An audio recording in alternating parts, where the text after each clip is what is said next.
वो अपनी मम्मी का दूध नहीं पीते। हम और आप सब मम्मी का दूध पी के बड़े हुए हैं, but oviparous never, they will never have their mama's milk. अब इसी से उल्टा कर दो बेटा, विविपेरिस। विविपेरिस का मतलब क्या होता है? The living organisms which are born from mother's womb, यानी कि हम मम्मी के पेट में होते हैं, जब एक ग्रोथ पीरियड कंप्लीट हो जाता है तब हम मम्मा की बॉडी में से बाहर आ जाते हैं, और फिर मम्मा हमें प्यार करती है, हमें गले से लगा के रखती है, और जब जब भूख लगती है तो मम्मा हमें दूध पिलाती है अपना। So this is what we call feeding, और ये सिर्फ और सिर्फ विविपेरिस कर सकते हैं। विविपेरिस का मतलब ही होता है वो बच्चे जो अपनी मम्मा के गर्भ में, that is in the womb में बड़े होते हैं, वहीं पर रहते हैं, और पूरी ग्रोथ अटेन होने के बाद बाहर आ जाते हैं।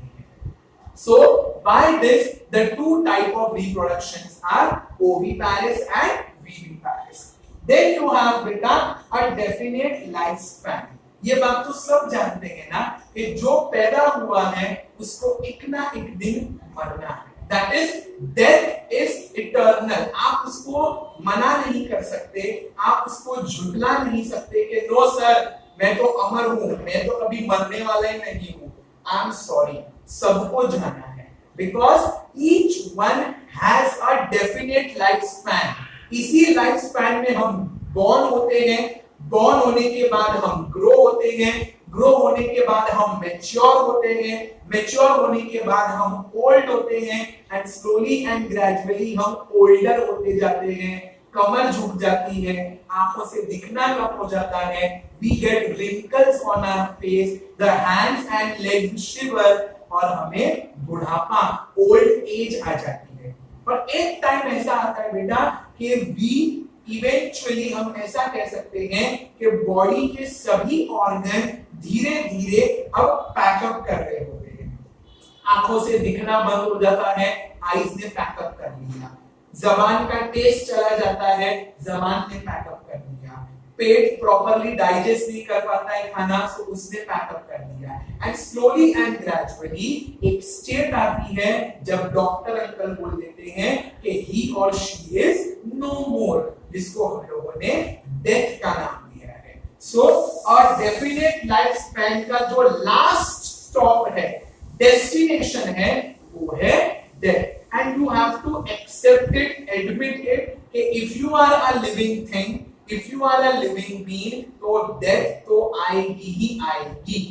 Like के एक हाउस फ्लाई, जो आपके घरों में मक्खी मच्छर आते हैं ना बेटा, वो 24 से 36 घंटे के लिए खाली जिंदगी होती है उनकी, 24 आवर्स से 36 आवर्स, और एक टॉर्टोइस 100 इयर्स से लेकर 250 इयर्स तक जी सकता है। आप सोच के देखो। तो डोंट गेट पैनिक, डरना नहीं है। जितनी भी जिंदगी है, we will live happily, we will live it wholeheartedly, खुश होकर, दूसरों की मदद कर कर, अपनी खुद की मदद कर कर, we have to live. Hence that is the concluding destination of our journey. Then you have beta cellular structure. Cellular structure का मतलब होता है each living organism is made by combining many different cells. आपको पता है ना दीवार कैसे बनती है? ये जो दीवार आप देख रहे हो, ये एक एक ईंट लगाकर बनी है, एक ईंट सीमेंट, एक ईंट सीमेंट, और करते करते करते इतनी ऊंची बड़ी दीवार, फिर इमारत, और एक बड़ा सा टावर खड़ा होता है। करेक्ट? ठीक वैसे ही बेटा हमारा लिविंग वर्ल्ड है। We are also made up of crores and crores, billion and billion of cells, जिसकी गिनती नहीं है। कोई गिन नहीं सकता कि आपके अंदर कितने सेल हैं और मेरे अंदर कितने सेल हैं। इसीलिए हम कहलाते हैं multi cellular. The word multi means many. We are made up of many cells. Text book में 2 बार many आता है, बिकॉज एक बार से पेट नहीं भरेगा। इतना सेल है हमारे अंदर बेटा, which is uncountable, and hence it is written कि वी आर मल्टी सेल्युलर। इसी से उल्टा बेटा एक सेल के भी जीव जंतु होते हैं जिनको हम लोग ना लाइफ बॉय और डेटॉल की एड में देखते हैं। वो हाथ दिखाते हैं, हाथ को स्कैन करते हैं और फिर वो लाल काले पीले जो कीड़े मूव कर रहे होते हैं ना बेटा, all those are single unicellular living organism. Uni means one, uni means one, so they are made up of one cell. ऐसे एग्जाम्पल दिए हैं एमीबा एंड पैरामोशियम। एमीबा और पैरामोशियम आपको गटर के पानी में किधर भी बहते हुए मिल जाएंगे, बट बस इतना है वो आपको दिखेंगे नहीं, because they are made up of only one cell. और इसका सीधा एग्जांपल मैं आपको देता हूं बेटा, आपको लाल चींटी दिखती है, रेड एंड, यस और नो? इसका मतलब वो इतने सारे सेल से बनी है कि वो आपको आंखों से दिख रही है। अब आप सोचो, जो एक सेल का बना होगा क्या वो आंख से दिखेगा आपको? नहीं ना। इसीलिए कहा गया है यूनिसेल्युलर एनिमल्स और living organisms can not be seen by your naked eye. इन आंखों से आप नहीं देख सकते। You require a microscope to watch them. Clear? Next है बेटा useful living things, harmful living things and wild animal. Useful living things, आप जानते हो यूजफुल का मतलब होता है anything which is useful to the mankind. जैसे कि हम लोग डॉग पालते हैं ताकि वो हमारे घर की रखवाली करे, हम लोग हॉर्सेस पालते हैं ताकि वो ट्रांसपोर्टेशन में हमारी मदद करे, हम लोग गोट, हैन, शीप पालते हैं ताकि उनसे मिलने वाला animal product, egg, meat, flesh, wool हम बेचकर पैसा कमा सकें। तो ये हमारे लिए यूजफुल है। ठीक उसी से अपोजिट अगर आप देखो, आपने कभी किसी को घर में टाइगर पालते हुए देखा? आपने घर में किसी को सांप, बिच्छू पालते हुए देखा? आपने कभी किसी के घर में गए और एनाकोंडा मेन गेट पे आके आपका स्वागत कर रहा है, आपने देखा? Why? Because all these are harmful animals. आप बचने जाओगे सबसे पहले वो आपको ही काट खाएंगे। Therefore, animals or plants which are not useful to the mankind are harmful. आपको पता होगा हम लोग धनिया खाते हैं, coriander, it is a plant useful. हम लोग मेथी खाते हैं, मेथी के थेपले बनते हैं, that is fenugreek useful. आप लेमन, नींबू निचोड़कर अपना टेस्ट बढ़ाते हो, it is also a plant. आप रेड चिली, ग्रीन चिली खाते हो, इट इज ऑल्सो यूजफुल। इसी से पूरा उल्टा है बेटा, आपने कभी कैक्टस खाया? नहीं ना।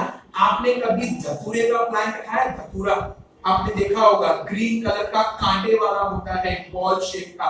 आपने कभी खाया उसको? क्यों नहीं? बिकॉज उसमें जहर है। Hence the things which are harmful for us are harmful living things, whether it is a plant or an animal, and the things which are useful to us are known as useful living things, whether it is a plant or an animal. Last and final बेटा conclude करते हुए chapter को wild animals का जिक्र किया। Wild animals बेटा वो animals होते हैं जिनको गॉड ने डे वन से जंगल में रहने के लिए ही बनाया है। They live in the forest, deep in the forest, they hunt other animals and they drink their blood, they eat their flesh and meat. जैसे कि लायन, चीता, पैंथर, टाइगर, ये सबको वाइल्ड एनिमल क्यों बोला है बेटा? बिकॉज ये आपके और मेरे जिंदगी में फिट नहीं बैठते। आप एकदम मस्त घर में बनी हुई मस्त पाव भाजी लेके आप लायन के सामने जाओ और लायन को बोलो कि लायन अंकल आज मम्मी ने पाव भाजी बनाई है, हैप्पी बर्थडे है, प्लीज हैव। पाव भाजी अपनी तरफ रहेगी, लायन कुछ और डिनर कर लेगा। आप समझ गए वो क्या डिनर होगा?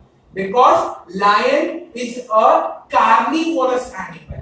कार्निवोरस का मतलब होता है जिसको सिर्फ खून, मांस और फ्लैश चाहिए।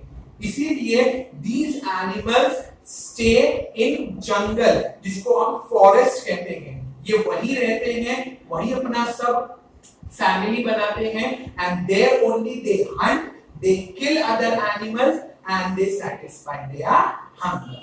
By this class, your second chapter comes to an end. And this chapter is completely based on all the living things that you find in and out, and the 7 main characteristics are growth, respiration, excretion, responsiveness to stimuli, reproduction, a definite lifespan, and cellular structure. I hope you have understood this chapter. Very soon, the notes of the chapter will be uploaded in the class group. Till then, please pay attention and revise the video again to have it more clear concepts. Till then, thank you and have a nice day.